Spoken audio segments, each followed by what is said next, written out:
کی یہ مجلس انتہائی مبارک اور نورانی مجلس ہے۔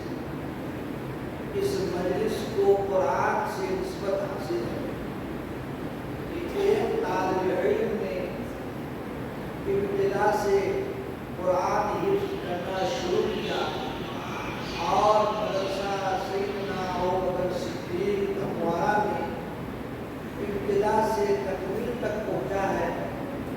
اس وقت ان کا آخری درس حضرت کے سامنے ہوگا اور چند صورتیں جو باقی ہیں وہ حضرت کو سنائیں گے اور اس طرح آج سے انہیں خطاب حافظ کا کیا جائے گا۔ یقیناً اللہ تعالیٰ کے صفات میں سے ایک صفت حافظ اور حفیظ بھی ہے، اور قرآن کے بارے میں اللہ نے فرمایا ہے اِنَّا نَزَّلْنَا الذِّكْرَ وَإِنَّا لَهُ لَحَافِظُونَ۔ اسی نسبت سے تمام حفظ کرنے والے طلبہ کو حفاظ کہا جاتا ہے۔ یقین جانیے قرآن کی دولت ایسی دولت ہے جس کی نظیر پوری دنیا میں نہیں۔ یہ اللہ کا کلام ہے اور اللہ نے اس کو نازل کیا ہے حضرت جبرائیل علیہ السلام کے واسطے سے خاتم النبیین محمد عربی صلی اللہ علیہ وسلم۔ 23 سال میں یہ پورا قرآن نازل ہوا اور نزول سے لے کر آج تک یہ قرآن محفوظ ہے۔ اس کے نقطے، حرکات، سکنات اور قواعد، تلفظ، لہجہ، ان کے معانی، مطالب، تفاسیر، اللہ کا شکر ہے کہ سب بعینی محفوظ ہے۔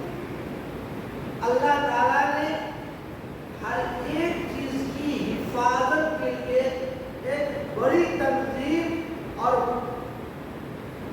لامتناہی افراد پیدا کرے۔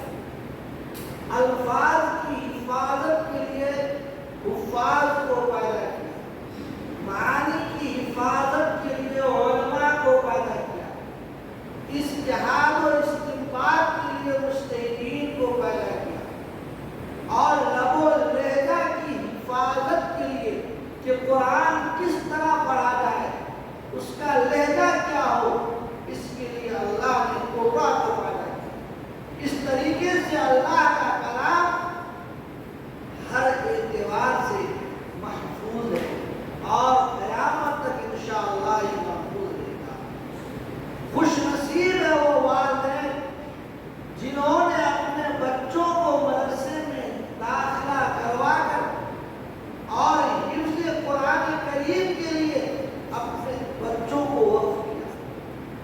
انشاءاللہ قیامت میں ان کو اس کا ایسا بدلہ ملے گا کہ تمام حاضرین اولین و آخرین پوری دنیا کے ابتدا سے انتہا تک سارے انسان موجود ہوں گے۔ اس میں انبیاء علیہ السلام بھی ہوں گے، بزرگان دین بھی ہوں گے، اور ہر ایک کی امت بھی ہوں گے، صلحاء بھی ہوں گے، صحابہ بھی ہوں گے، شہداء بھی ہوں گے۔ ان تمام کے بیچ میں حافظ قرآن کے والدین کو بلایا جائے گا اور ان کو سورج سے زیادہ چمکدار، 14ویں رات کے چاند سے زیادہ چمکدار تاج پہنایا جائے گا۔ یہ اعزاز ہوگا حافظ قرآن کے والد کا جنہوں نے اپنے لخت جگر کو حافظ قرآن بنایا۔ اللہ یہ دولت ہم سب کو عطا فرمائے۔ اور پھر جس طالب علم نے حفظ کیا ہے اس کا مقام و مرتبہ کیا کرنا۔ قرآن کریم میں 6666 آیات ہیں اور ہر آیت ایک منزل ہے، ایک منزلہ بھن ہے۔ اب 6666 منزلہ عمارت مجھ کو ملے گی فرمایا جائے گا تم پڑھتے جاؤ اور جنت کے درجوں پہ چڑھتے جاؤ، جہاں تیرا قرآن مکمل ہوگا وہی تیرا ٹھکانہ ہوگا۔ اللہ اکبر، کتنا بڑا مقام اللہ نے عطا فرمایا۔ اس لیے طالب حدیث کو لگن کے ساتھ قرآن یاد کرنا چاہیے اور اس پر عمل کرنے کی مکمل کوشش ہونی چاہیے۔ تفصیلی گفتگو اور نصیحت آموز